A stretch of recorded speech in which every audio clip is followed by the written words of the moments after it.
Halo, Assalamualaikum, Bismillahirrahmanirrahim. Apa kabar semuanya?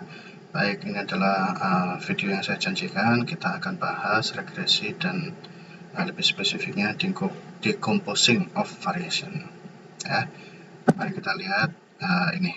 Ya, kita lihat di sini ada x, ada y. X ini adalah yang horizontal, kemudian y-nya itu adalah vertikal. Ya, kita lihat x-nya 1, kemudian titik ini itu berada di Y4 ya.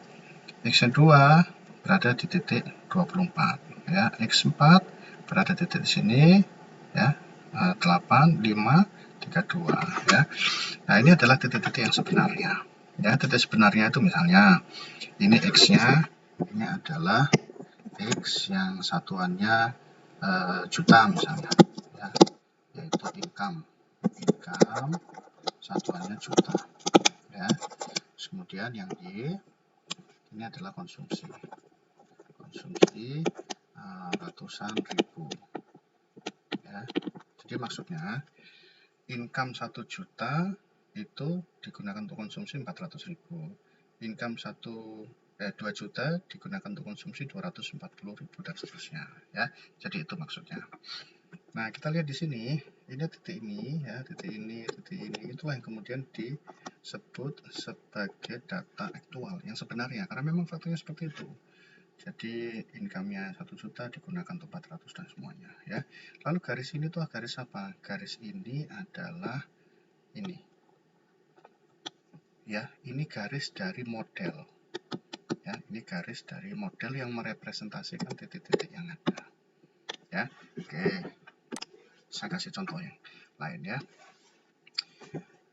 Misalnya ini ada Anda ya, diminta oleh perusahaan Anda, tempat Anda bekerja ya, ini X, ini Y. Perusahaan Anda itu tempat memproduksi barang makanan ya, makanan gitu. Terus kemudian Anda dikasih data, ini coba analisa income ya, ini income, terus kemudian ini konsumsi ya. Nah, income konsumsi ini ya, datanya ada di bos Anda lah, kira-kira gitu ya. Terus ngasih kepada Anda, kemudian Anda buat gambar di Excel atau di sini ya. Anda gambarnya seperti ini. Ini data-data actual yang Anda dapatkan dari bos Anda ini ya. Terus kemudian Anda diminta untuk sama bos Anda, coba buatkan estimasi modelnya. Artinya tuh buat garis yang merepresentasikan titik-titik yang ada. Nah, tanpa pengetahuan ekonometrik, mungkin Anda akan menjawab, ini Pak, garis ini, garis pertama gitu. Salah, kata bosnya gitu ya. Nah, kemudian Anda menawarkan garis kedua. Nah, bos Anda bilang, garis kedua masih salah, tapi lebih baik daripada garis pertama.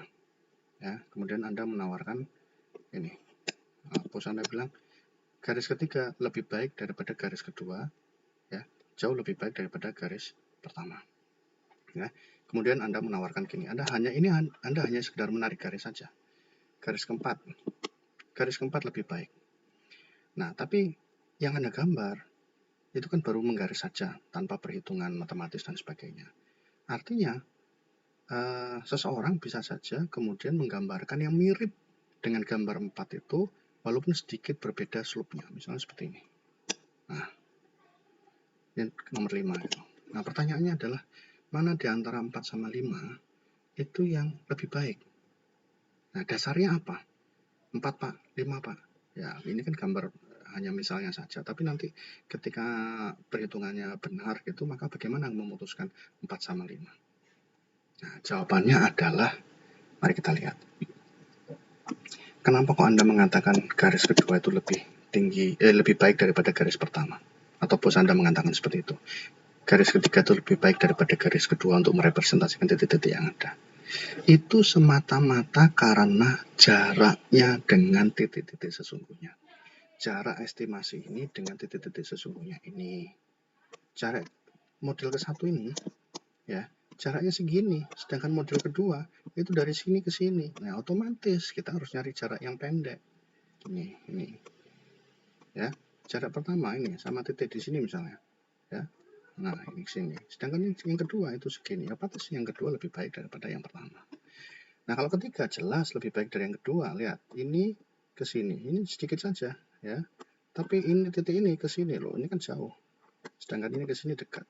Titik ini bahkan lebih dekat ya, hampir nempel pada ini. Ini ke sini jauh ya, otomatis 3 lebih dekat. 4 sama 5. Nah, sama. Kuncinya adalah ini selisih ini ya, kemudian dikuadratkan ya. Kenapa kok dikuadratkan? Karena bisa jadi titiknya nanti ada di atas seperti 45 ini. Titik di sini itu di bawahnya 4 dan juga di bawahnya 5. Titik di sini itu di atasnya 4 dan juga di bawah ini ya. Titik di sini ini, nah ini di bawahnya 4, ini di bawahnya 5. Titik di sini itu di atasnya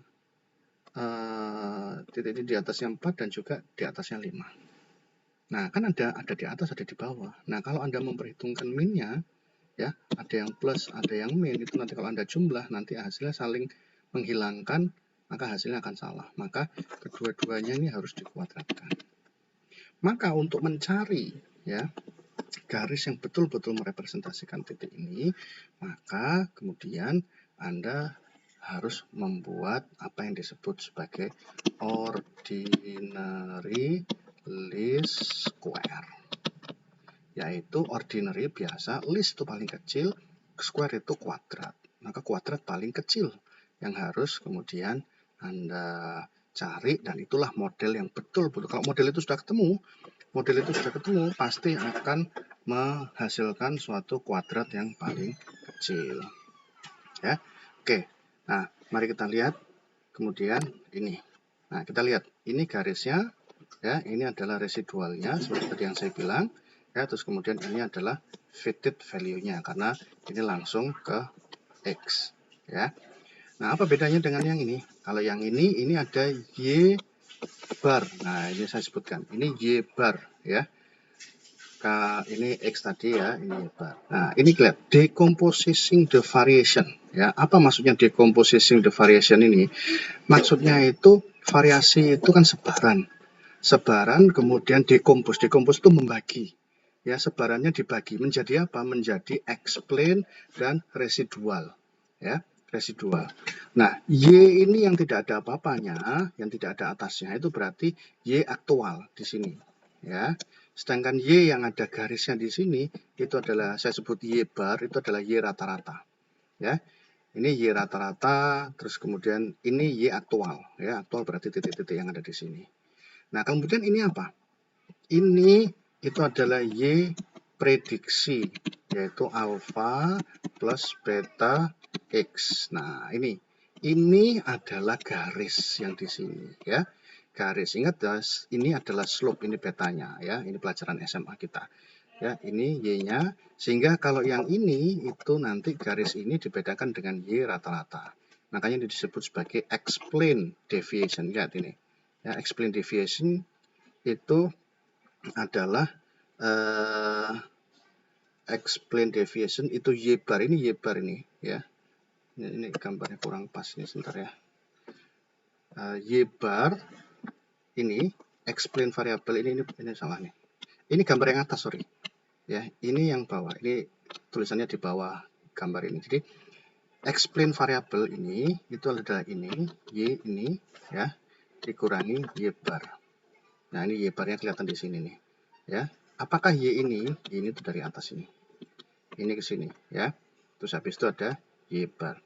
Nah, kemudian ini unexplained variable itu residual ya. Residual, makanya nih Y-nya nggak ada apa-apa. Y-nya nggak ada apa-apa, jadi berarti Y aktual ini. Yang di atas ini dikurangi prediksinya. Prediksinya ini itu adalah yang Y ini ya.